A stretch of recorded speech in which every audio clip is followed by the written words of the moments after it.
राम राम दोस्तों, जय सिया राम। पाठ 4 दिव्य ज्ञान। निराशीर यचित्तात्मा त्वैक्त सर्व परिग्रह शारीरम केवलम कर्म कुर्वाणानोति किल विषम। अर्थात ऐसा ज्ञानी पुरुष पूर्ण रूप से संयमित मन तथा बुद्धि से कार्य करता है, अपनी संपत्ति के सारे स्वामित्व को त्याग देता है और केवल शरीर निर्वाह के लिए कर्म करता है। इस तरह कार्य करता हुआ वह पाप रूपी फलों से प्रभावित नहीं होता है। जय सिया राम। तात्पर्य है, कृष्ण भावना भावित व्यक्ति कर्म करते समय कभी भी शुभ या अशुभ फल की आशा नहीं रखता। कहने का मतलब ये है, जो कृष्ण भावना भावित व्यक्ति है वो कर्म जब करता है तो उसके फल क्या होगा, शुभ होगा अशुभ होगा, उसकी ज़्यादा आशा नहीं रखता है, प्रभु पर विश्वास करता है। उसके मन तथा बुद्धि पूर्णतया वश में होते हैं। वह जानता है कि वह परमेश्वर का भिन्न अंश है, अतः अंश रूप में उसके द्वारा संपन्न कोई भी कर्म उसका ना होकर उसके माध्यम से परमेश्वर द्वारा संपन्न हुआ होता है। तो कहने का मतलब ये है, जब कृष्ण भावना भावित व्यक्ति कोई कार्य करता है तो वह प्रभु का स्मरण करते हुए उनको उस कार्य को अर्पित करता है, जिससे कि उसे बिल्कुल भी चिंता नहीं होती कि उसका फल शुभ होगा या अशुभ, क्योंकि उसे विश्वास है कि शुभ ही होगा।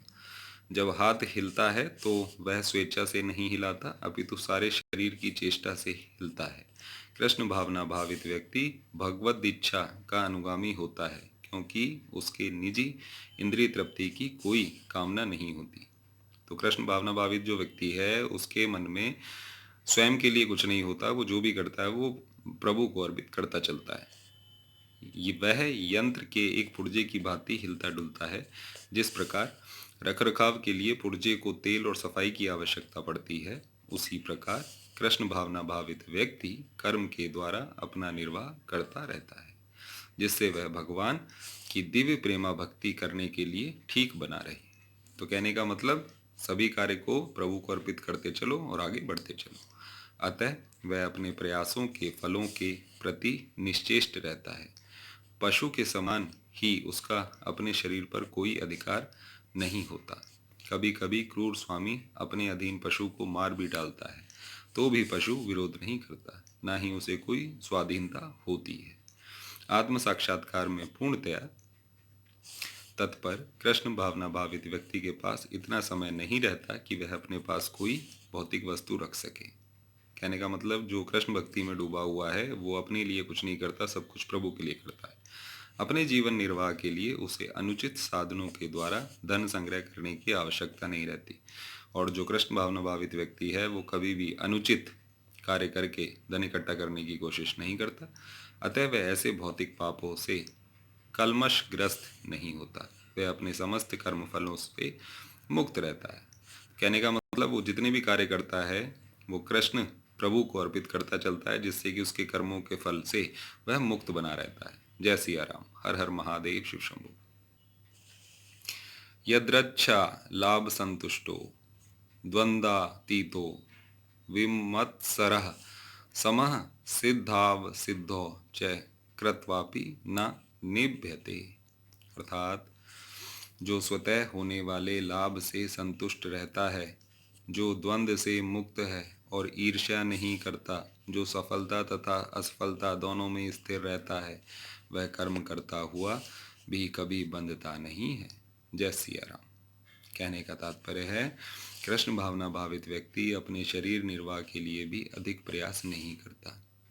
कहने का मतलब, शरीर निर्वाह मतलब शरीर की संतुष्टि के लिए जितने भी कार्य हैं उनकी भी कृष्ण भावना भावित व्यक्ति ज़्यादा परवाह नहीं करता है। उसे प्रभु पर विश्वास होता है।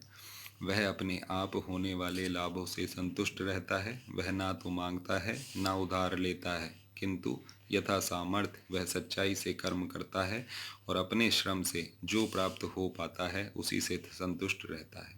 कहने का मतलब, प्रभु को अर्पित करते चलते हुए जो भी वह कार्य करता है, उससे जो भी धन लक्ष्मी उसे प्राप्त होती है, वह उसी में संतुष्ट रहता है। तो ज़्यादा टेंशन नहीं लेता, कहने का मतलब यही है। अतः वह अपनी जीविका के विषय में स्वतंत्र रहता है। वह अन्य किसी की सेवा करके कृष्ण भावनामृत संबंधी अपनी सेवा में व्यवधान नहीं आने देता, किंतु भगवान की सेवा के लिए वह संसार की द्वैतता से विचलित हुए बिना कोई भी कर्म कर सकता है। संसार की यह द्वैतता गर्मी सर्दी अथवा सुख दुख के रूप में अनुभव की जाती है। कृष्ण भावना भावित व्यक्ति द्वैतता से परे रहता है, क्योंकि कृष्ण को प्रसन्न करने के लिए वह कोई भी कर्म करने में झिझकता नहीं है। कहने का मतलब जो कृष्ण भावना भावित व्यक्ति है वो सभी कार्य प्रभु को अर्पित करता चलता है और प्रभु की कृपा उस पर सदा बरकरार रहती है। जय श्री राम। अतः वह सफलता तथा असफलता दोनों में ही संभाव रहता है। संभाव मतलब एक समान रहता है। ये लक्षण तभी दिखते हैं जब कोई दिव्य ज्ञान में पूर्णतः स्थित हो। तो बात समझ आई गई होगी, तो इसी बात पे बोलिए जय श्री राम। गत संडस्य मुक्तस्य ज्ञानावस्थित चेतसः यज्ञायाचरतः कर्म समग्रम प्रविलीयते। अर्थात जो पुरुष प्रकृति के गुणों के प्रति अनासक्त है और जो दिव्य ज्ञान में पूर्णतया स्थित है, उसके सारे कर्म ब्रह्म में लीन हो जाते हैं। तो कहने का मतलब जो पुरुष प्रकृति के गुणों के प्रति अनासक्त है और जो दिव्य ज्ञान में पूर्णतया स्थित है, उसके सारे कर्म ब्रह्म में लीन हो जाते हैं। तात्पर्य है पूर्ण रूपेण कृष्ण भावना भावित होने पर मनुष्य समस्त द्वंद्वों से मुक्त हो जाता है और इस तरह भौतिक गुणों के कलमश से भी मुक्त हो जाता है। देखिए, जीवन के अंदर सबसे बड़ा जो दिक्कत है वो क्या है? भौतिक सुखों के पीछे भागना। तो कृष्ण भावना भावित व्यक्ति के ऊपर ये सब चीज़ें असर नहीं करती हैं। वह इसलिए मुक्त हो जाता है क्योंकि वह कृष्ण के साथ अपने संबंध की स्वाभाविक स्थिति को जानता है। फलस्वरूप उसका चित्त कृष्ण भावनामृत से विचलित नहीं होता। अतः वह जो कुछ भी करता है वह आदि विष्णु कृष्ण के लिए होता है। अतः उसका सारा कर्म यज्ञ रूप होता है, क्योंकि यज्ञ का उद्देश्य परम पुरुष विष्णु अर्थात कृष्ण को प्रसन्न करना है। ऐसे यज्ञ में कर्म का फल निश्चय ही ब्रह्म में विलीन हो जाता है और मनुष्य को कोई भौतिक फल नहीं भोगना पड़ता है। तो देखिए, भौतिक फल जो है, जो भौतिक जगत के अंदर जो हमारे मन की इच्छाएं हैं वही हमें दिक्कत देती हैं, और कृष्ण भावना भावित होने के बाद ये सब इच्छाएं जो हैं ये मनुष्य के ऊपर ज़्यादा असर नहीं करती है। वो अच्छे मार्ग पर चलता रहता है और प्रभु विष्णु अर्थात श्री कृष्ण अर्थात श्री राम की कृपा उस पर बरकरार रहती है। तो बोलना पड़ेगा जय सिया राम, हर हर महादेव, शिव शंभु। ब्रह्मार्पणम ब्रह्म हवि हविर्ब्रह आग्रो ब्रह्मणा हुतम ब्रहव तेन गंतव्यम ब्रह्म कर्म समाधिना। अर्थात जो व्यक्ति कृष्ण भावना अमृत में पूर्णतया लीन रहता है उसे अपने आध्यात्मिक कर्मों के योगदान के कारण अवश्य ही भगवत धाम की प्राप्ति होती है, क्योंकि उनमें हवन आध्यात्मिक होता है और हवि भी आध्यात्मिक होती है। कहने का तात्पर्य क्या है? यहाँ इसका वर्णन किया गया है कि किस प्रकार कृष्ण भावना भावित कर्म करते हुए अंततोगत्वा आध्यात्मिक लक्ष्य प्राप्त होता है। इसमें साफ साफ बताया गया है कि अगर आप प्रभु की भक्ति में रहेंगे तो एंड में अंततोगत्वा मतलब अंत में आध्यात्मिक लक्ष्य मतलब जीवन के लक्ष्य को आप निश्चय ही प्राप्त कर पाएंगे। कृष्ण भावनामृत विषयक विविध कर्म होते हैं जिनका वर्णन अगले श्लोक में किया गया है, किंतु इस श्लोक में तो केवल कृष्ण भावनामृत का सिद्धांत वर्णित है। भौतिक कलमश से ग्रस्त बुद्धिजीव को भौतिक वातावरण में ही कार्य करना पड़ता है, किंतु फिर भी उसे ऐसे वातावरण से निकलना ही होगा। जिस विधि से वह ऐसे वातावरण से बाहर निकल सकता है वह कृष्ण भावनामृत है। कहने का मतलब प्रभु भक्ति में लीन रहिए और समस्त दुखों से दूर रहिए। उदाहरण के लिए, यदि कोई रोगी दूध की बनी वस्तुओं के अधिक खाने से पेट की गड़बड़ी से ग्रस्त हो जाता है तो उसे दही दिया जाता है, जो दूध ही से बनी अन्य वस्तु है। भौतिकता में ग्रस्त बुद्धिजीव का उपचार कृष्ण भावनामृत के द्वारा ही किया जा सकता है, जो यहाँ गीता में दिया हुआ है। यह विधि यज्ञ तथा विष्णु या कृष्ण को प्रसन्न करने के लिए किए गए कार्य कहलाती है। भौतिक जगत के जितने भी अधिक कार्य कृष्ण भावनामृत में या केवल विष्णु के लिए किए जाते हैं, पूर्ण तल्लीनता से वातावरण उतना ही अधिक आध्यात्मिक बनता रहता है। ब्रह्म शब्द का अर्थ है आध्यात्मिक। भगवान आध्यात्मिक हैं और उनके दिव्य शरीर की किरणें ब्रह्म ज्योति कहलाती हैं। यही उनका आध्यात्मिक तेज है। प्रत्येक वस्तु इसी ब्रह्म ज्योति में स्थित रहती है, किंतु जब यह ज्योति माया या इंद्रिय तृप्ति द्वारा आच्छादित हो जाती है तो यह भौतिक ज्योति कहलाती है। यह भौतिक आवरण कृष्ण भावनामृत द्वारा तुरंत हटाया जा सकता है। अतएव कृष्ण भावनामृत के लिए अर्पित हवि, ग्रहणकर्ता, हवन, होता तथा फल ये सब मिलकर ब्रह्म या परम सत्य हैं। माया द्वारा आच्छादित परम सत्य पदार्थ कहलाता है। जब यही पदार्थ परम सत्य से निमित्त प्रयुक्त होता है तो इसमें फिर से आध्यात्मिक गुण आ जाता है। कृष्ण भावनामृत मोहजनित चेतना को ब्रह्म या परमेश्वरोन्मुख करने की विधि है। जब मन कृष्ण भावनामृत में पूरी तरह निमग्न रहता है तो उसे समाधि कहते हैं। ऐसी दिव्य चेतना में संपन्न कोई भी कार्य यज्ञ कहलाता है।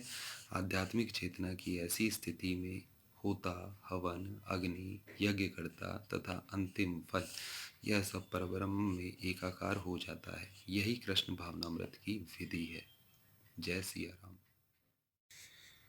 देवमेवापरं यज्ञं योगिनः पर्युपासते ब्रह्माग्रावपरे यज्ञं यज्ञे नैवोपजुह्वति।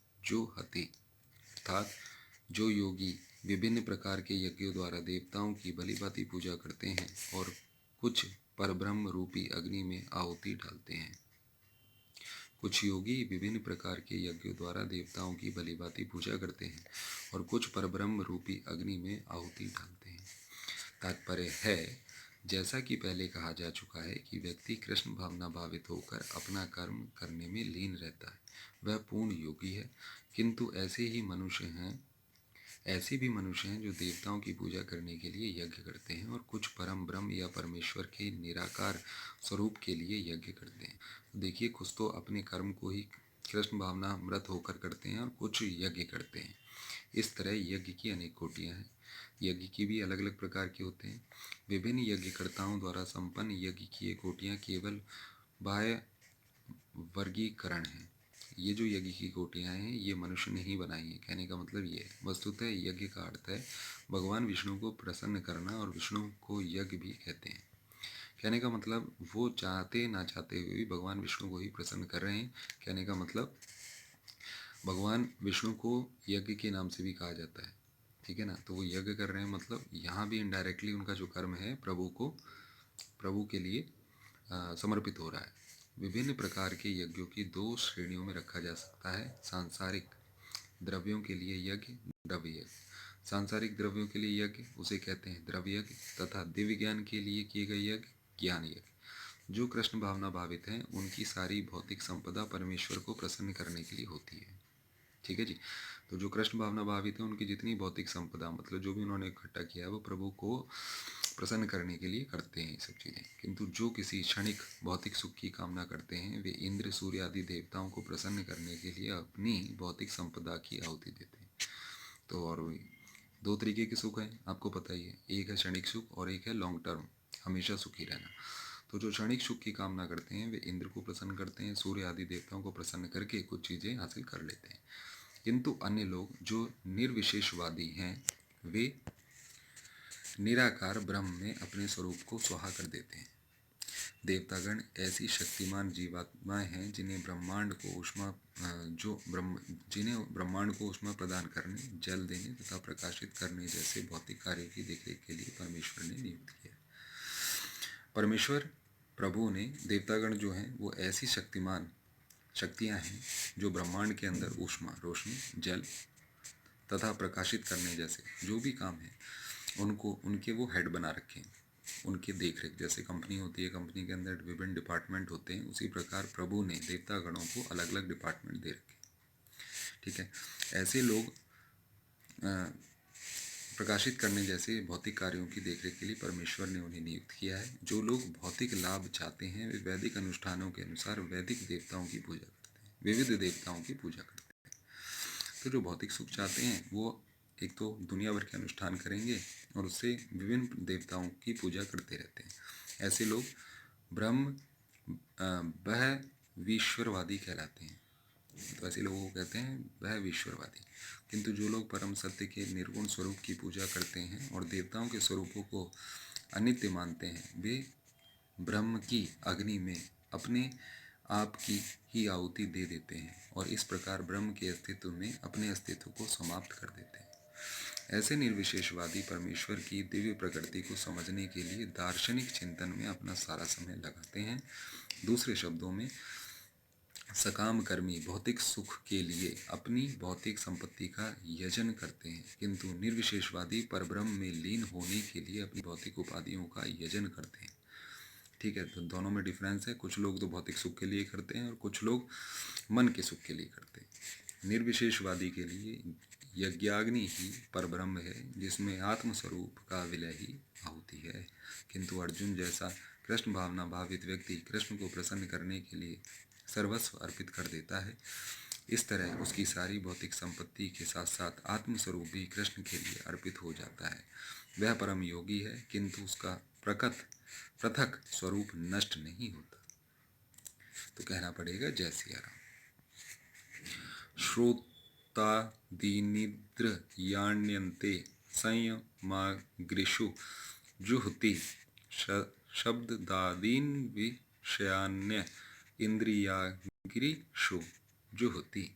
अर्थात इनमें से कुछ विशुद्ध ब्रह्मचारी श्रवणादि क्रियाओं तथा इंद्रियों को मन की नियंत्रण रूपी अग्नि में स्वाहा कर देते हैं, तो दूसरे लोग नियमित गृहस्थ इंद्रिय विषयों को इंद्रियों की अग्नि में स्वाहा कर देते हैं। एक बार फिर से देखना पड़ेगा। इनमें से कुछ मतलब विशुद्ध ब्रह्मचारी श्रवणादि क्रियाओं तथा इंद्रियों को मन की नियंत्रण रूपी अग्नि में स्वाहा कर देते हैं, और दूसरे लोग नियमित गृहस्थ इंद्रिय विषयों को इंद्रियों की अग्नि में स्वाहा कर देते हैं। जय श्री राम।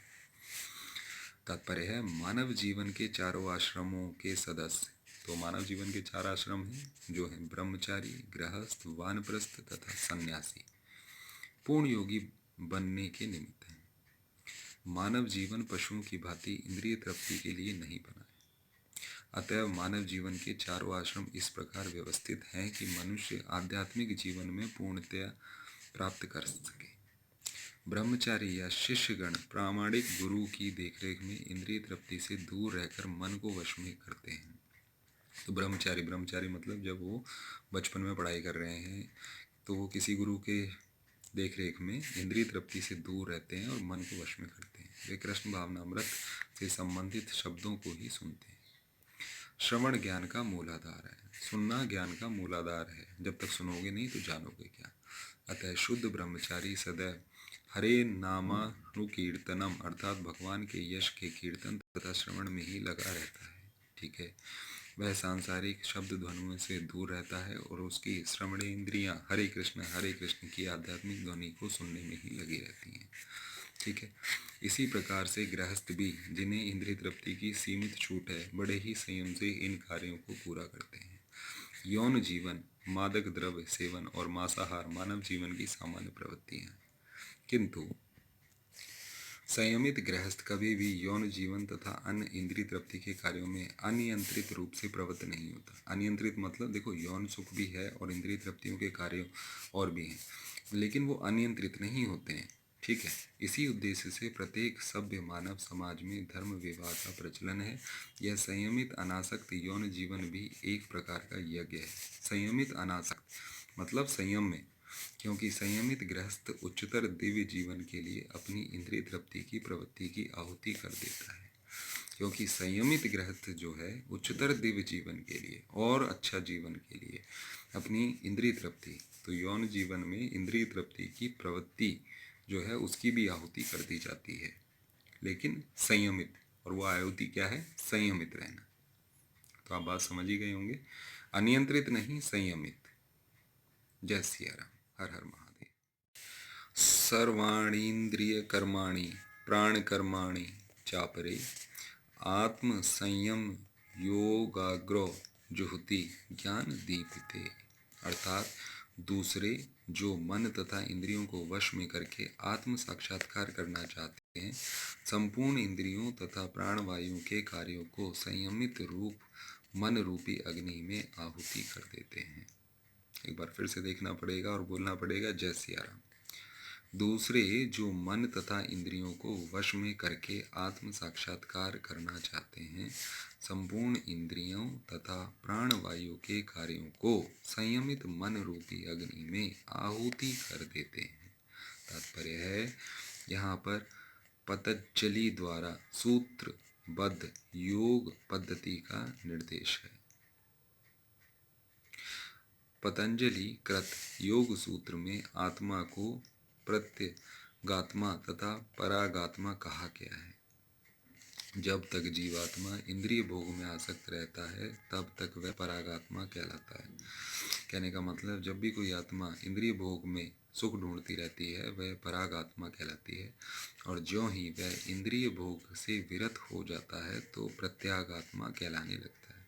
और इंद्रिय भोग से विरत मतलब इंद्रिय भोग के जाल से बाहर निकल आता है तो उसे हम कहते हैं प्रत्यगात्मा। जीवात्मा के शरीर में 10 प्रकार के वायु कार्यशील रहते हैं और इसे श्वास प्रक्रिया प्राणायाम द्वारा जाना जाता है। पतंजलि की योग पद्धति बताती है कि जिस तरह शरीर के वायु के कार्यों को तकनीकी उपाय से नियंत्रित किया जाए, जिससे अंततः वायु के सभी आंतरिक कार्य आत्मा को भौतिक आसक्ति से शुद्ध करने में सहायक बन जाए। इस योग पद्धति के अनुसार प्रत्यागात्मा ही चरम उद्देश्य है। तो प्रत्यागात्मा मतलब इंद्रिय भोग से विरक्त आत्मा, इंद्रिय भोग के जाल को तोड़ के बाहर जो आत्मा निकल चुकी है उसे कहते हैं प्रत्यगात्मा। तो प्रत्यगात्मा ही चरम उद्देश्य है। यह प्रत्यगात्मा पदार्थ की क्रियाओं से प्राप्त की जाती है। इंद्रियां इंद्रिय विषयों से प्रतिक्रिया करती हैं, यथा कान सुनने के लिए, आँख देखने के लिए, नाक सूंघने के लिए, जीभ स्वाद के लिए तथा हाथ स्पर्श के लिए हैं। और ये सब इंद्रियां मिलकर आत्मा के बाहर के कार्यों में लग जाती हैं। ये ही कार्य प्राणवायु के व्यापार क्रियाएं हैं। अपान वायु नीचे की ओर जाती है, व्यान वायु से संकोच तथा प्रसार होता है, समान वायु से संतुलन बना रहता है और उदान वायु ऊपर की ओर जाती है। और जब मनुष्य प्रबुद्ध हो जाता है तो वह इन सभी वायुओं को आत्म साक्षात्कार की खोज में लगाता है। तो आप बात समझ ही गए होंगे कि प्राणायाम जो है, इसमें प्राणायाम मतलब वायु को शरीर के प्रवेश कराना और बाहर निकालना। वायु कई प्रकार की होती है। व्यान वायु से संकोच का प्रसार होता है, ठीक है। समान वायु से संतुलन बना रहता है। उदान वायु ऊपर की ओर जाती है। और जब मनुष्य प्रबुद्ध हो जाता है तो वह इन सभी वायुओं को आत्म साक्षात्कार की खोज में लगाता है। तो आप समझ ही गए होंगे कि हर चीज के अंदर कुछ ना कुछ है जो भगवत गीता हमें बताती है। और इस गीता के अंदर मैं तो ये मानता हूँ कि ये गीता जो है, भगवत गीता जो है, इसमें मनुष्य को संसार की अंदर रहते हुए जितने भी उसे कष्ट आते हैं, परेशानी आती हैं, उन सब का इसके अंदर निचोड़ है, उनका इलाज है। तो निरंतर इसे देखते रहिए, थोड़ा थोड़ा पढ़ते रहिए, जिससे कि आपका जीवन सरल बने। जय सिया राम। द्रव्य यज्ञात्पो यज्ञा योग यज्ञास्त पाथापरे स्वाध्याय ज्ञान यज्ञाश्च यतयः संशित व्रता, अर्थात कठोर व्रत अंगीकार करके कुछ लोग अपनी संपत्ति का त्याग करके, कुछ कठिन तपस्या द्वारा, कुछ अष्टांग योग पद्धति के अभ्यास द्वारा अथवा दिव्य ज्ञान में उन्नति करने के लिए वेदों के अध्ययन द्वारा प्रबुद्ध बनते हैं। एक बार फिर से देखना पड़ेगा और बोलना पड़ेगा, जय सिया राम, जय श्री कृष्णा, जय सिया राम। कठोर व्रत अंगीकार करके कुछ लोग अपनी संपत्ति का त्याग करके, कुछ कठिन तपस्या द्वारा, कुछ अष्टांग योग पद्धति के अभ्यास द्वारा अथवा दिव्य ज्ञान में उन्नति करने के लिए वेदों के अध्ययन द्वारा प्रबुद्ध बनते हैं। जय सिया राम। तात्पर्य है इन यज्ञों के कई वर्ग किए जा सकते हैं। तो जो यज्ञ है ना, यज्ञ मतलब भगवान विष्णु के कई वर्ग किए जा सकते हैं। बहुत से लोग विविध प्रकार के दान पुण्य द्वारा अपनी संपत्ति का यजन करते हैं। बहुत से लोग आपने देखे होंगे दान देते हैं। भारत में धनाढ्य व्यापारी या राजवंशी अनेक प्रकार की धर्मार्थ संस्थाएं खोल देते हैं, यथा धर्मशाला, अन्न क्षेत्र, अतिथिशाला, अनाथालय तथा विद्यापीठ। तो जिनके पास बहुत अति मात्रा में धन है वो क्या करते हैं, धर्मशाला खोल देंगे, अन्न क्षेत्र खोल देंगे जहाँ पे भूखों को अन्न मिल जाएगा, अतिथिशाला अतिथियों के लिए कुछ बना देंगे, अनाथालय बना देंगे या विद्यापीठ बना देंगे। अन्य देशों में भी अनेक अस्पताल, बूढ़ों के लिए आश्रम तथा गरीबों को भोजन, शिक्षा तथा चिकित्सालय की सुविधाएं प्रदान करने के दातव्य संस्थान हैं। ये ऐसा नहीं है कि भारत में ही है, ये विदेशों में भी है। ये सब दान कर्म द्रव्यमय यज्ञ है।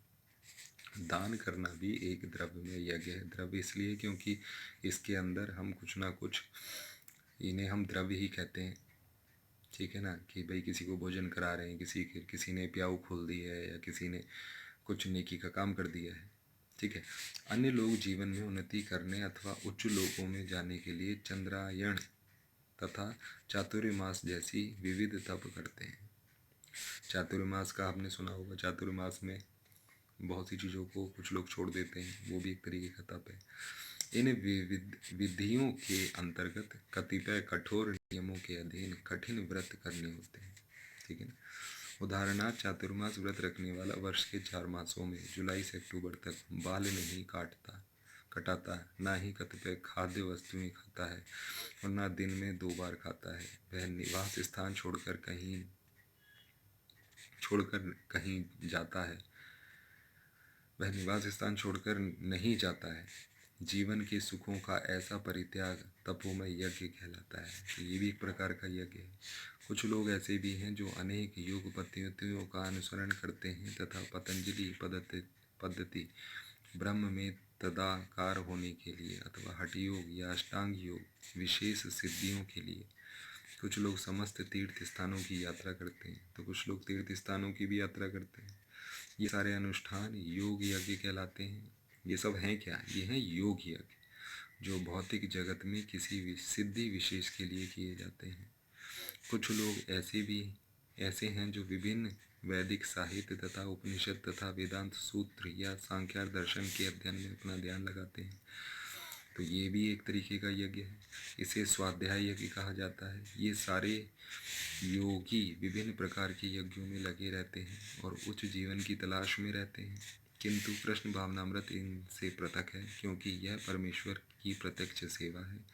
इसे उपर्युक्त किसी भी यज्ञ से प्राप्त नहीं किया जा सकता, अपितु भगवान तथा उनके प्रामाणिक भक्तों की कृपा से ही प्राप्त किया जा सकता है। फलतः कृष्ण भावनामृत दिव्य है। तो कहने का मतलब प्रभु की सेवा सभी यज्ञों से भी ऊपर है।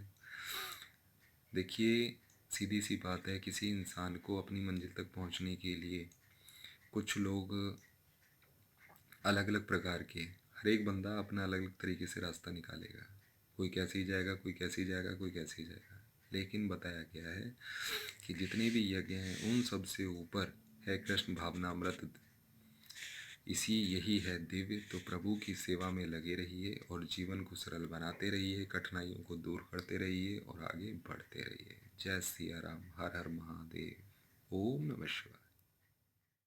अपाने जुहति प्राणम, प्राणे पानम तथा परे प्राणापान गति रुद्धवा प्राणायाम परायणा अपरे नियताहारा प्राणान प्राणेषु जुहति। अर्थात अन्य लोग भी हैं जो समाधि में रहने के लिए श्वास को रोके रहते हैं, प्राणायाम। वे अपान में प्राण को और प्राण में अपान को रोकने का अभ्यास करते हैं और अंत में प्राण अपान को रोककर समाधि में रहते हैं। अन्य योगी कम भोजन करके प्राण की प्राण में ही आहुति देते हैं। जय सिया राम। श्वास को रोकने की योग विधि प्राणायाम कहलाती है। श्वास को रोकना, प्राणायाम कहलाता है। प्रारंभ में हठ योग के विविध आसनों की सहायता से इसका अभ्यास किया जाता है। ये सारी विधियां इंद्रियों को वश में करने तथा आत्म साक्षात्कार की प्रगति के लिए संस्तुत की जाती हैं। इस विधि में शरीर के भीतर वायु को रोका जाता है जिससे वायु की गति की दिशा उलट सके। अपान वायु निम्नगामी अधोमुखी है और प्राण वायु ऊर्ध्वगामी है।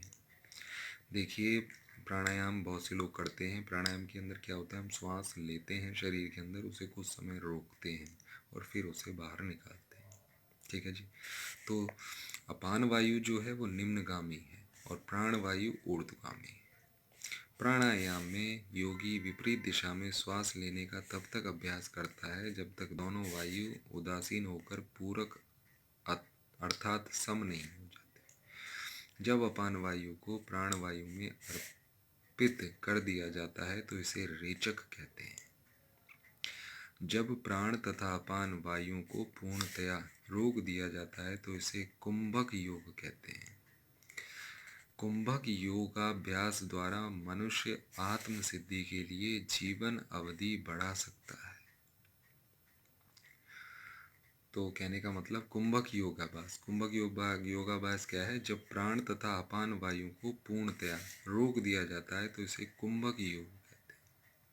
कुंभक योगाभ्यास द्वारा मनुष्य आत्म सिद्धि के लिए जीवन की अवधि को बढ़ा सकता है।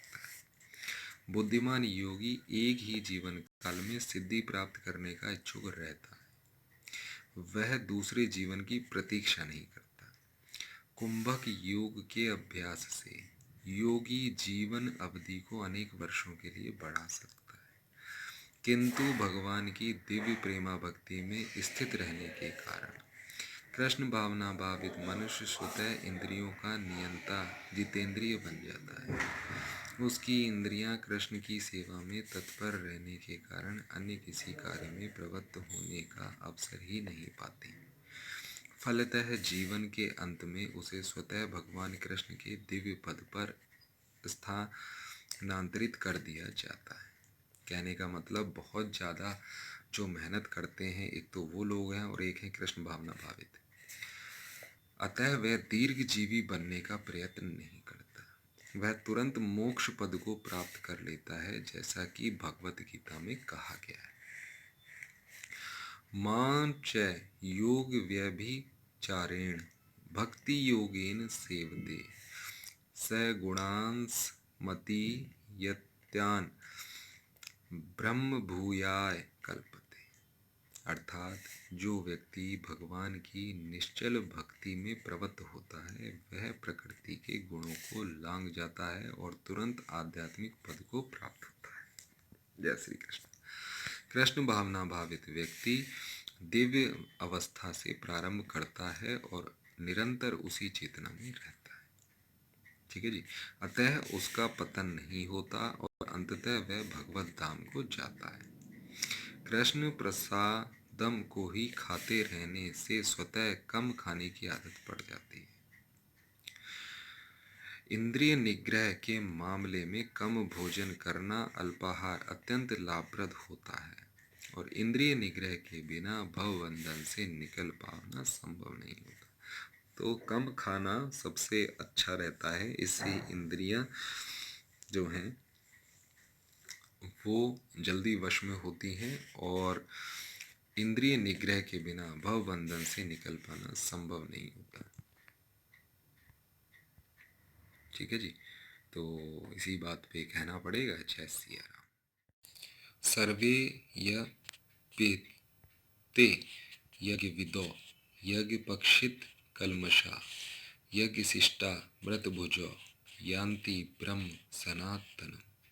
अर्थात ये सभी यज्ञ करने वाले यज्ञों का अर्थ जानने के कारण पाप कर्मों से मुक्त हो जाते हैं और यज्ञ के फल रूपी अमृत को चखकर परम दिव्य आकाश की ओर बढ़ते जाते हैं। तात्पर्य है, विभिन्न प्रकार के यज्ञों यथा द्रव्य यज्ञ, स्वाध्याय यज्ञ तथा योग यज्ञ की उपर्युक्त व्याख्या से यह देखा जाता है कि इन सब का एक ही उद्देश्य है और वह है इंद्रियों का निग्रह। इंद्रिय तृप्ति ही भौतिक आसक्ति का मूल कारण है। अतः जब तक इंद्रिय तृप्ति से भिन्न धरातल पर स्थित ना हुआ जाए तब तक सच्चिदानंद के नित्य धरातल तक उठ पाना संभव नहीं है। यह धरातल नित्य आकाश या ब्रह्म आकाश में, तो धरातल जो है वो कहाँ है? नित्य आकाश या ब्रह्म आकाश। उपर्युक्त सारे यज्ञों से संसार के पाप कर्मों से विमल हुआ जा सकता है। जीवन में इस प्रगति से मनुष्य न केवल सुखी और ऐश्वर्यवान बनता है, अपितु अंत में वह निराकार ब्रह्म के तथा तादात्म्य के द्वारा या श्री भगवान कृष्ण की संगति प्राप्त करके भगवान के शाश्वत धाम को प्राप्त करता है।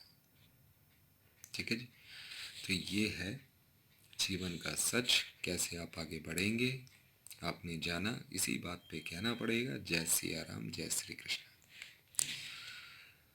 नायम लोको सत्य यज्ञस्य कुतोन्य कुरु सत्तम, अर्थात हे कुरु श्रेष्ठ, जब यज्ञ के बिना मनुष्य इस लोक में या जीवन में ही सुखपूर्वक नहीं रह सकता तो फिर अगले जन्म में कैसे रह सकेगा। तात्पर्य है मनुष्य इस लोक में चाहे जिस रूप में रहे वह अपने स्वरूप से अनभिज्ञ रहता है। ठीक है जी। हम जब इस लोक में रहते हैं तो हम स्वयं को नहीं जान पाते हैं। दूसरे शब्दों में भौतिक जगत में हमारा अस्तित्व हमारे पापपूर्ण जीवन के बहुगुण फलों के कारण है। अज्ञान ही पापपूर्ण जीवन का कारण है। अज्ञान होना ही पापपूर्ण जीवन का कारण होता है और पापपूर्ण जीवन ही इस भौतिक जगत में अस्तित्व का कारण है। और पापपूर्ण जीवन ही, ये जो भौतिक जगत में उलझे हुए हैं, पापपूर्ण जीवन ही इसका कारण है। मनुष्य जीवन ही वह द्वार है जिससे होकर इस बंधन से बाहर निकला जा सकता है। अतः वेद हमें धर्म, अर्थ, काम तथा मोक्ष का मार्ग दिखलाकर बाहर निकलने का अवसर प्रदान करते हैं। तो वेदों का काम भी आपने समझा। वेद क्या है? धर्म, अर्थ, काम तथा मोक्ष का मार्ग दिलाकर हमें बाहर निकलने का अवसर देते हैं। अवसर हमें पकड़ना है नहीं, हम पर डिपेंड करता है। धर्म या ऊपर संस्तुत अनेक प्रकार के यज्ञ हमारी आर्थिक समस्याओं को स्वतः हल कर देते हैं। ठीक है। धर्म हो गया या ऊपर संस्तुत अनेक प्रकार के यज्ञ। ऊपर संस्तुत मतलब ऊपर जो बताएगा। जनसंख्या में वृद्धि होने पर भी यज्ञ संपन्न करने में हमें प्रचुर भोजन, प्रचुर दूध इत्यादि मिलता रहता है। ठीक है जी। जनसंख्या बढ़ेगी लेकिन उतना ही आपका प्रचुर दूध दही से भोजन ये सब बढ़ता रहेगा। जब शरीर की आवश्यकता पूर्ण होती रहती है तो इंद्रियों को तुष्ट करने की बारी आती है। शरीर की आवश्यकता जैसे जैसे पूरी हो रही है तो इंद्रियों को भी तुष्ट करना है। अतः वेदों में नियमित इंद्रिय तृप्ति के लिए पवित्र विवाह का विधान है। नियमित इंद्रिय तृप्ति होती रहे उसके लिए पवित्र विवाह का विधान है।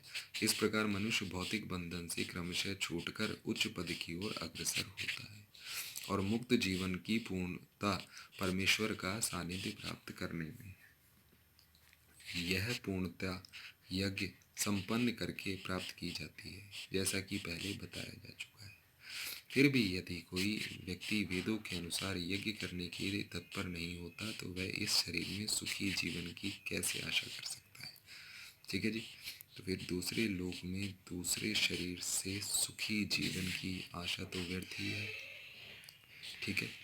विभिन्न स्वर्गों में भिन्न भिन्न प्रकार की जीवन सुविधाएं हैं और जो लोग यज्ञ करने में लगे हैं उनके लिए तो सर्वत्र परम सुख मिलता है, किंतु सर्वश्रेष्ठ सुख वह है जिसे मनुष्य कृष्ण भावनामृत के अभ्यास द्वारा वैकुंठ जाकर प्राप्त करता है। तो सबसे बड़ा जो यज्ञ है वो है कृष्ण भावनामृत के अभ्यास द्वारा वैकुंठ तक जाना। अतः कृष्ण भावना भावित जीवन ही इस भौतिक जगत की समस्त समस्याओं का एकमात्र हल है। तो आपको फिर से बताया गया, कृष्ण भावना भावित होकर कार्य करना ही इस जीवन के इस भौतिक जगत के अंदर जितनी भी समस्याएं हैं उनका एकमात्र हल है। इसी बात पे कहना पड़ेगा जय जय सिया राम, जय श्री कृष्ण, जय सिया राम। एवं बहुविधा यज्ञा वितता ब्रह्मणो मुखे कर्म जान विद्धि तांस तान सर्वानेवं ज्ञात्वा विमोक्ष से। अर्थात ये विभिन्न प्रकार के यज्ञ वेद सम्मत हैं और ये सभी विभिन्न प्रकार के कर्मों से उत्पन्न हैं। इन्हें इस रूप में जानने पर तुम मुक्त हो जाओगे। तात्पर्य है, जैसा कि पहले बताया जा चुका है, वेदों में कर्ता भेद के अनुसार विभिन्न प्रकार के यज्ञों का उल्लेख है।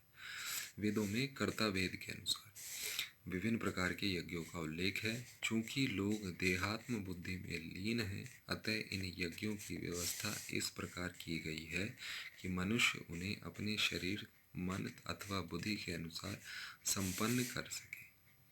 किंतु देह से मुक्त होने के लिए ही इन सब का विधान है। इसी की पुष्टि यहाँ पर भगवान ने अपने श्रीमुख से की है। जय श्री कृष्ण, जय सिया राम। श्रेयान् द्रव्यमयादः यज्ञाज्ञानयज्ञः परन्तप सर्वं कर्माखिलं पार्थ ज्ञाने परिसरमाप्यते। अर्थात हे परंतप, द्रव्य ज्ञान से ज्ञान यज्ञ श्रेष्ठ है। द्रव्य ज्ञान यज्ञ से ज्ञान यज्ञ श्रेष्ठ है। हे पार्थ, अंततो गत्वा सारे कर्म यज्ञों का अवसान दिव्य ज्ञान में होता है। तो तात्पर्य है, समस्त यज्ञों का यही एक प्रयोजन है कि जीव को पूर्ण ज्ञान प्राप्त हो, जिससे वह भौतिक कष्टों से छुटकारा पाकर अंत में परमेश्वर की दिव्य सेवा कर सके। पूर्ण ज्ञान प्राप्त हो। जितने भी यज्ञ हैं उनका एक ही मकसद है, जीव को पूर्ण ज्ञान प्राप्त हो जाए और भौतिक कष्टों से छुटकारा पाकर अंत में परमेश्वर की दिव्य सेवा कर सके। तो भी इन सारे यज्ञों की विविध क्रियाओं में रहस्य भरा है और मनुष्य को यह रहस्य जान लेना चाहिए। कभी कभी कर्ता की श्रद्धा के अनुसार यज्ञ विभिन्न रूप धारण कर लेते हैं। जब यज्ञकर्ता की श्रद्धा दिव्य ज्ञान के स्तर तक पहुंच जाती है तो उसे ज्ञान रहित द्रव्य ज्ञान करने वाले से श्रेष्ठ माना जाता है, क्योंकि ज्ञान के बिना यज्ञ भौतिक स्तर पर रह जाते हैं और इनसे कोई आध्यात्मिक लाभ नहीं हो पाता। यथार्थ ज्ञान का अंत कृष्ण भावनामृत में होता है, जो दिव्य ज्ञान की सर्वोच्च अवस्था है। ज्ञान की उन्नति के बिना यज्ञ मात्र भौतिक कर्म बना रहता है। ज्ञान का अंत कृष्ण भावनामृत में होता है, जो दिव्य ज्ञान की सर्वोच्च अवस्था है। ज्ञान की उन्नति के बिना ज्ञान प्राप्त किए यज्ञ जो किया गया है वह मात्र भौतिक कर्म बना रहता है, भौतिक जीवन का एक पार्ट बन जाता है वो। किंतु जब उसे दिव्य ज्ञान के स्तर तक पहुंचा दिया जाता है तो ऐसे सारे कर्म आध्यात्मिक स्तर प्राप्त कर लेते हैं। ठीक है, आध्यात्मिक स्तर प्राप्त कर लेते हैं। चेतना भेद के अनुसार ऐसे यज्ञ कर्म कभी कभी कर्मकांड कहलाते हैं और कभी ज्ञान कांड। यज्ञ वही श्रेष्ठ है जिसका अंत ज्ञान में हो। कहने का मतलब, ज्ञान प्राप्त करना ही सबसे बड़ा यज्ञ है। इसी पर कहना होगा जय श्री कृष्णा, जय सिया राम। तद्विधि प्राणिपातेन परिप्रश्नेन सेवया उपदेक्ष्यन्ति ते ज्ञानम ज्ञानिनस्तत्वदर्शिनः। अर्थात तुम गुरु के पास जाकर सत्य को जानने का प्रयास करो, उनसे विनीत होकर जिज्ञासा करो और उनकी सेवा करो। स्वरूप सिद्ध व्यक्ति तुम्हें ज्ञान प्रदान कर सकते हैं, क्योंकि उन्होंने सत्य का दर्शन किया है। अर्थात निसंदेह आत्म साक्षात्कार का मार्ग कठिन है, अतः भगवान का उपदेश है कि उन्हीं से प्रारंभ होने वाली परंपरा के प्रामाणिक गुरु की शरण ग्रहण की जाए।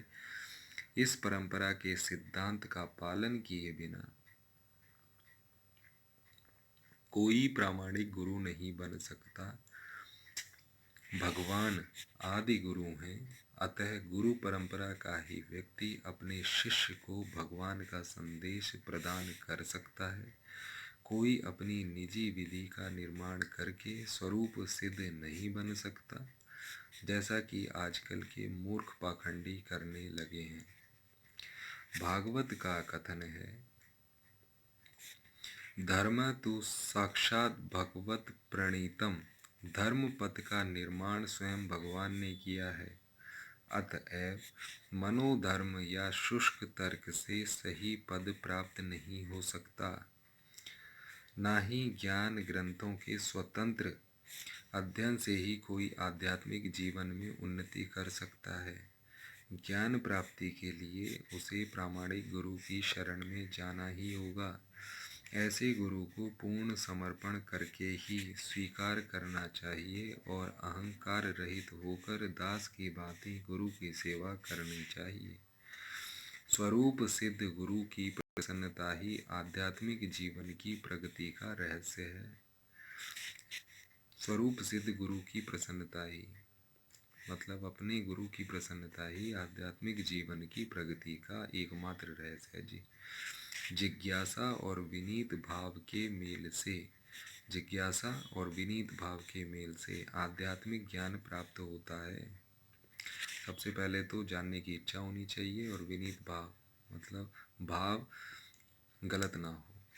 बिना विनीत भाव तथा सेवा के विद्वान गुरु से की गई जिज्ञासाएं प्रभावपूर्ण नहीं होंगी। बिना विनीत भाव और सेवा के गुरु की बिना सेवा किए और बिना विनीत भाव के जिज्ञासाएं प्रभावपूर्ण नहीं होंगी।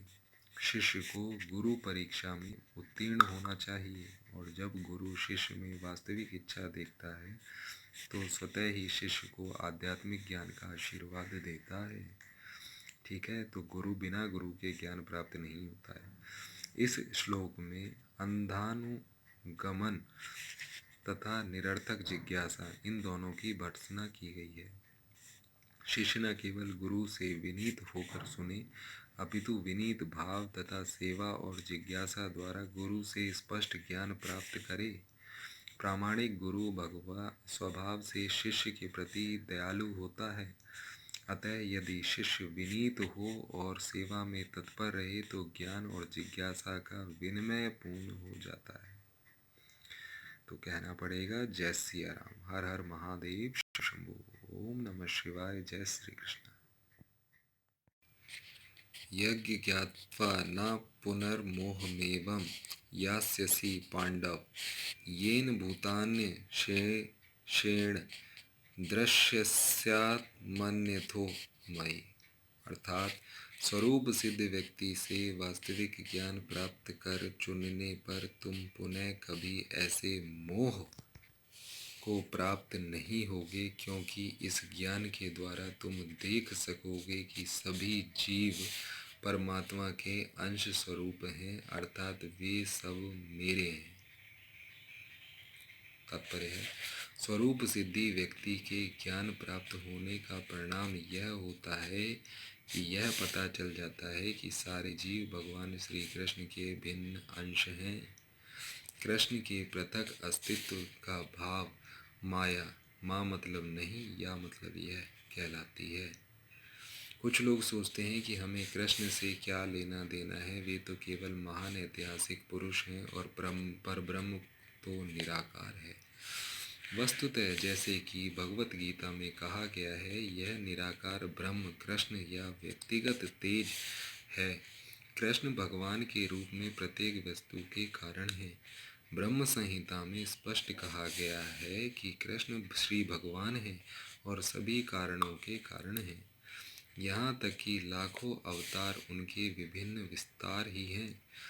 इसी प्रकार सारे जीव भी कृष्ण के अंश हैं। तो एक बात तो स्पष्ट रूप से जान लीजिए कि हम सब श्री कृष्ण भगवान के एक अंश हैं।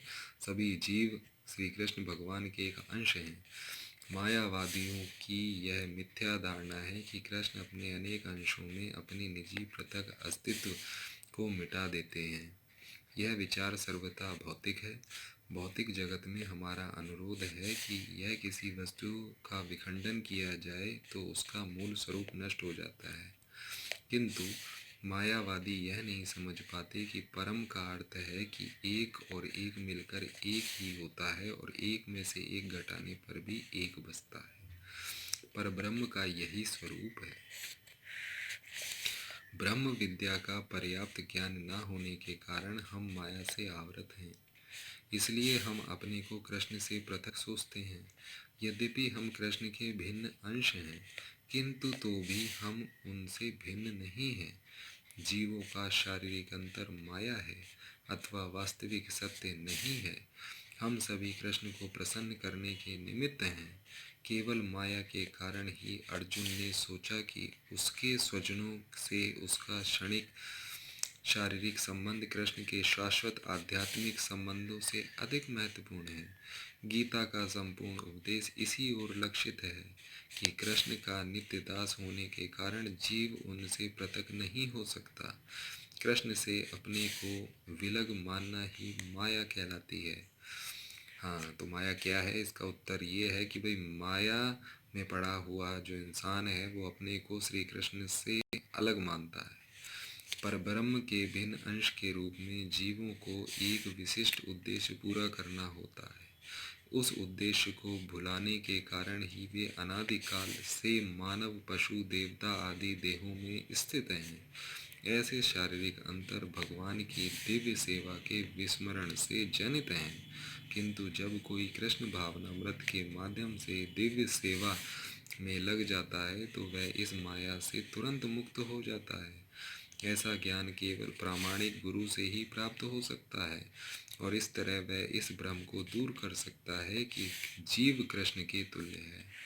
कोई भी जीव कृष्ण के तुल्य नहीं है, मात्र हम कृष्ण, प्रभु कृष्ण, भगवान कृष्ण के भिन्न अंश हैं। ये ध्यान रखिए। पूर्ण ज्ञान तो यह है कि परमात्मा कृष्ण समस्त जीवों के परम आश्रय हैं और इस आश्रय को त्याग देने पर जीव माया द्वारा मोहित होते हैं, क्योंकि वे अपना अस्तित्व पृथक समझते हैं। इस तरह विभिन्न भौतिक पहचानों के मानदंडों के अंतर्गत वे कृष्ण को भूल जाते हैं, किंतु जब ऐसे मोहग्रस्त जीव कृष्ण भावनामृत में स्थित होते हैं तो यह समझा जाता है कि मुक्ति पथ पर हैं, जिनकी पुष्टि भागवत में की गई है। मुक्ति हेत्वान्यथारूपम स्वरूपेण व्यवस्थितः, अर्थात मुक्ति का अर्थ है कृष्ण के नित्य दास रूप में अर्थात कृष्ण भावनामृत में अपनी स्वाभाविक स्थिति पर होना। जय श्री कृष्ण, जय श्री राम, हर हर महादेव, शिव शंभो। ओम नमः शिवाय। जय श्री कृष्ण। अपि चेदसि पापेभ्य सर्वेभ्य पापकृतं सर्वं ज्ञानप्लवेनैव वृजिनं संतरिष्यसि, अर्थात यदि तुम्हें समस्त पापियों में भी सर्वाधिक पापी समझा जाए तो भी तुम दिव्य ज्ञान रूपी नाव में स्थित होकर दुख सागर को पाप करने में समर्थ होगे। अर्थात श्री कृष्ण के संबंध में अपनी स्वाभाविक स्थिति का सही सही ज्ञान इतना उत्तम होता है कि अज्ञान सागर में चलने वाले जीवन संघर्ष से मनुष्य तुरंत ही ऊपर उठ सकता है। तो श्री कृष्ण भावनामृत की पावर को समझिए। श्री कृष्ण के संबंध में अपनी स्वाभाविक स्थिति का सही सही ज्ञान इतना उत्तम होता है कि अज्ञान सागर में चलने वाले जीवन संघर्ष से मनुष्य तुरंत ही ऊपर उठ सकता है। यह भौतिक जगत कभी कभी अज्ञान सागर मान लिया जाता है तो कभी जलता हुआ जंगल। सागर में कोई कितना ही कुशल तैराक क्यों ना हो, जीवन संघर्ष अत्यंत कठिन है। यदि कोई संघर्षरत तैरने वाले को आगे बढ़कर समुद्र से निकाल लेता है तो वह सबसे बड़ा रक्षक है। भगवान से प्राप्त पूर्ण ज्ञान मुक्ति का पथ है। बहुत ध्यान से देखने वाली समझने वाली बात है। प्रभु से प्राप्त पूर्ण ज्ञान मुक्ति का पथ है। कृष्ण भावनामृत की नाव अत्यंत सुगम है। कृष्ण भावना भावित होकर जीवन व्यतीत करना अत्यंत सुगम है, किंतु उसी के साथ साथ अत्यंत उदात्त भी है। उसी के साथ साथ यह बहुत उदात्त भी है। यथै धांसी समिद्धो ग्रीभस्म सात्कुरु तेर्जुन ज्ञानाग्रि सर्वकर्मिणा भस्म साक्तुव्रते तथा। अर्थात ऐसे प्रज्वलित अनिल ईंधन को भस्म कर देती है, उसी तरह से अर्जुन ज्ञान रूपी अग्नि भौतिक कर्मों के समस्त फलों को जला देती है। जय श्री राम। आत्मा तथा परमात्मा संबंधी पूर्ण ज्ञान तथा उनके संबंध की तुलना यहाँ अग्नि से की गई है। एक बार फिर से देखिए, बहुत काम की बात है। आत्मा तथा परमात्मा संबंधी पूर्ण ज्ञान, आत्मा और परमात्मा का पूर्ण ज्ञान तथा उसके संबंध की तुलना, आत्मा और परमात्मा के संबंध की तुलना यहाँ अग्नि से की गई है। यह अग्नि न केवल समस्त पाप कर्मों के फलों को जला देती है, यह जो अग्नि है, अगर आपने अपने प्रभु से आपका क्या संबंध है समझ लिया, तो ये जो अग्नि है ये आपके सभी पाप कर्मों के फलों को जला देगी, अपितु पुण्य कर्मों के फलों को भी भस्मात करने वाली है, भस्मसात करने वाली है।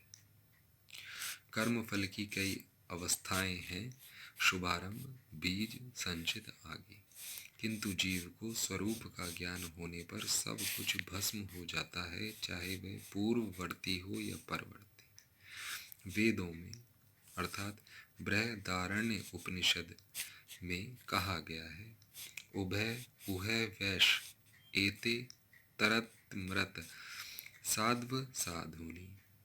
अर्थात मनुष्य पाप तथा पुण्य दोनों ही प्रकार के फल कर्मों को जीत लेता है। देखिए, कोई आप काम करोगे, उससे या तो पाप मिलेगा या पुण्य मिलेगा, ठीक है, लेकिन कृष्ण भावनामृत होकर आप दोनों ही कर्म के फलों को जीत सकते हैं। तो कितना महत्वपूर्ण है ये ज्ञान, आप स्वयं समझिए, स्वयं आकलन करिए। कहना पड़ेगा, जय श्री कृष्ण, जय श्री राम। ना ही ज्ञानेन सदृशम पवित्र मिह विद्यते तत्व स्वयं योग संसिद्ध काले नामनि विन्दति। अर्थात इस संसार में दिव्य ज्ञान के समान कुछ भी उदात्त तथा शुद्ध नहीं है। ऐसा ज्ञान समस्त योग का परिपक्व फल है। जो व्यक्ति भक्ति में सिद्ध हो जाता है, वह यथा समय अपने अंतर में इस ज्ञान का आस्वादन करता है। तात्पर्य है, जब हम दिव्य ज्ञान की बात करते हैं तो हमारा प्रयोजन आध्यात्मिक ज्ञान से होता है, ठीक है जी। निसंदेह दिव्य ज्ञान के समान कुछ भी उदात्त तथा शुद्ध नहीं है। सबसे ज़्यादा शुद्ध है दिव्य ज्ञान। अज्ञान ही हमारे बंधन का कारण है और ज्ञान हमारी मुक्ति का। अज्ञान हमें बंधन में रखता है और ज्ञान हमें मुक्त करता है। यह ज्ञान भक्ति का परिपक्व फल है।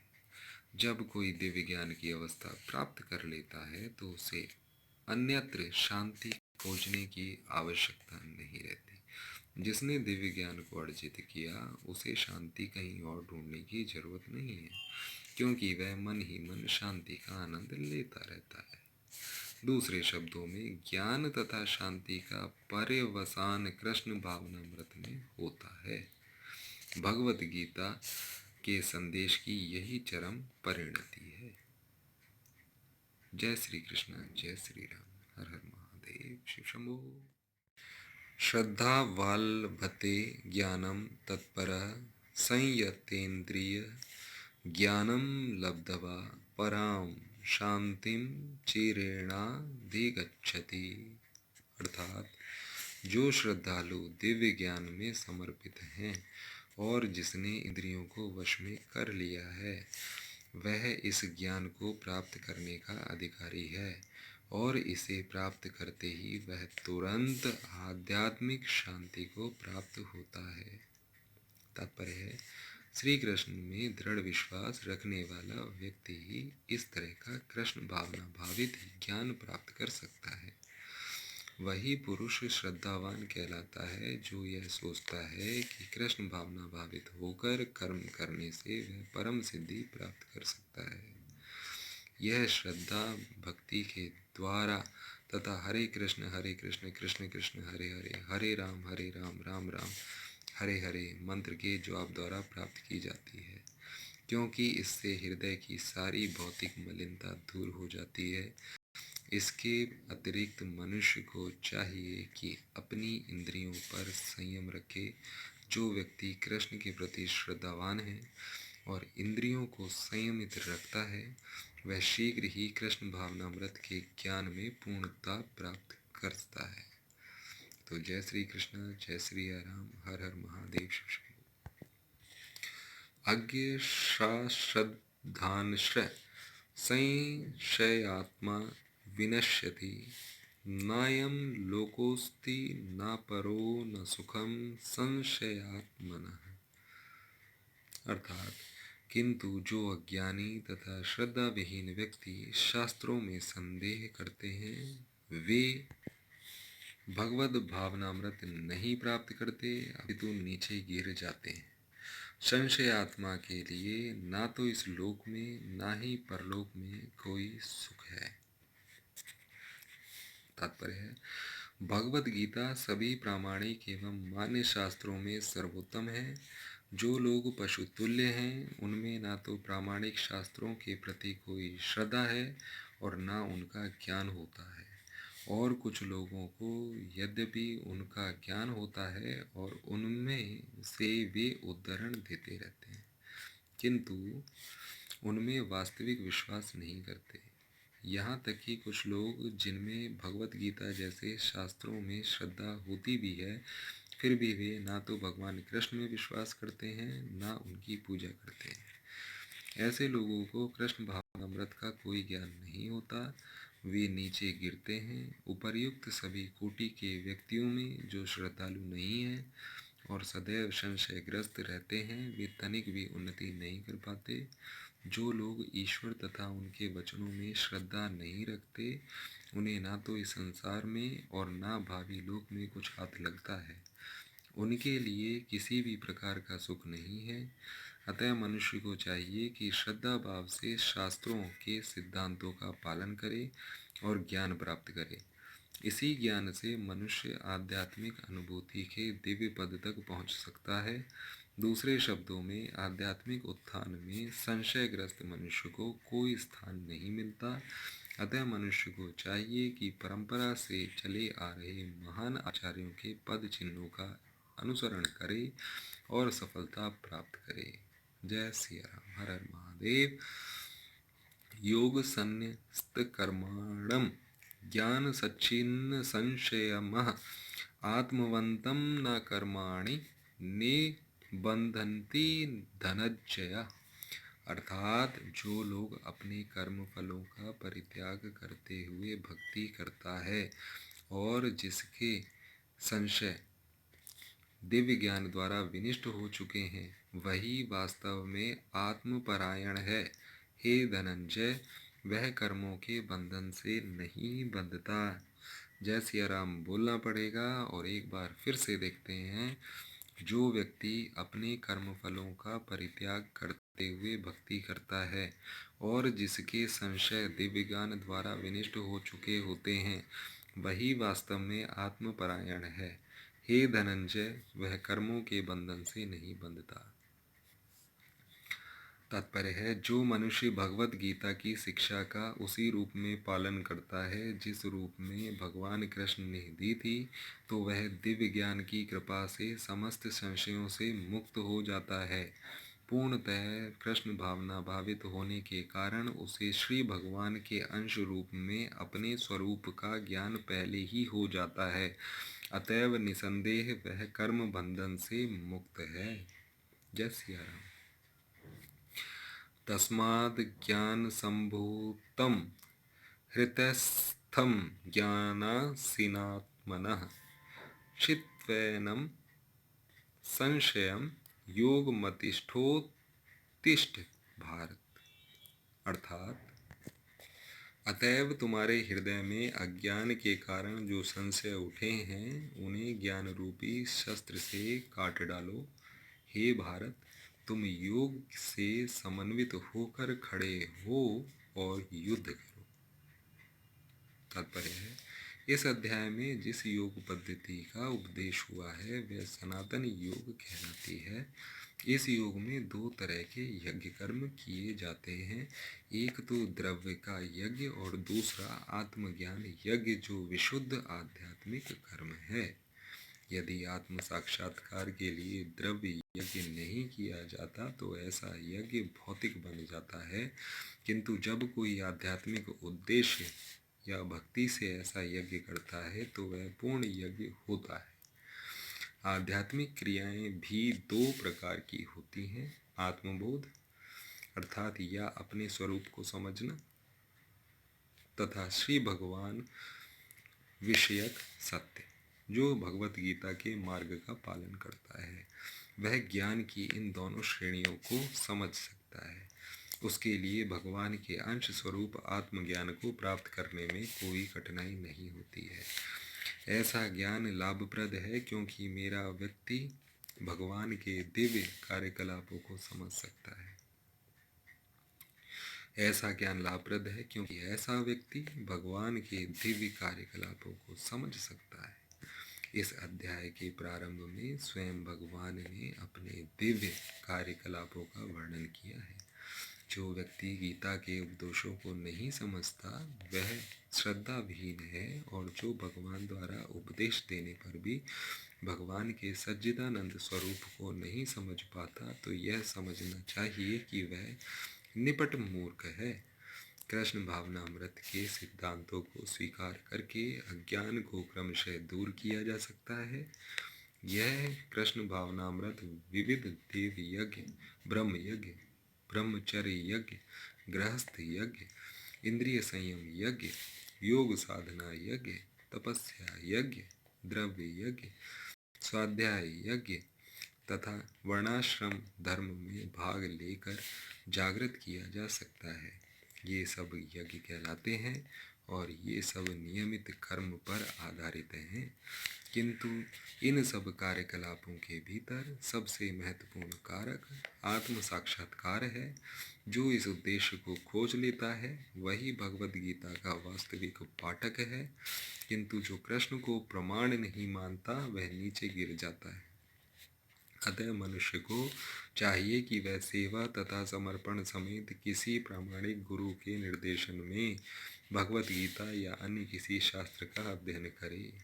प्रामाणिक गुरु अनंत काल से चली आने वाली परंपरा में होता है और वह परमेश्वर के उन उपदेशों से तनिक भी विपद नहीं होता जिन्हें लाखों वर्ष पूर्व सूर्य देव को दिया था और जिनसे भगवत गीता के उपदेश इस धराधाम में आए।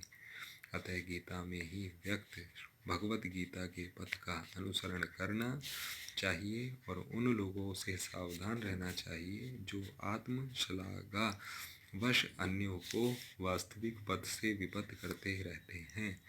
भगवान निश्चित रूप से परम पुरुष हैं और उनके कार्यकलाप दिव्य हैं। जो इसे समझता है वह भगवत गीता का अध्ययन शुभारंभ करते ही मुक्त होता है। इस प्रकार श्रीमद् भगवत गीता के चतुर्थ अध्याय दिव्य ज्ञान का भक्ति वेदांत तात्पर्य पूर्ण हुआ। तो इसी पर कहना होगा, श्री गणेशाय नमः। हर हर महादेव शिव शंभु। जय श्री कृष्ण, जय श्री राम। हर हर महादेव। ओम नमः शिवाय।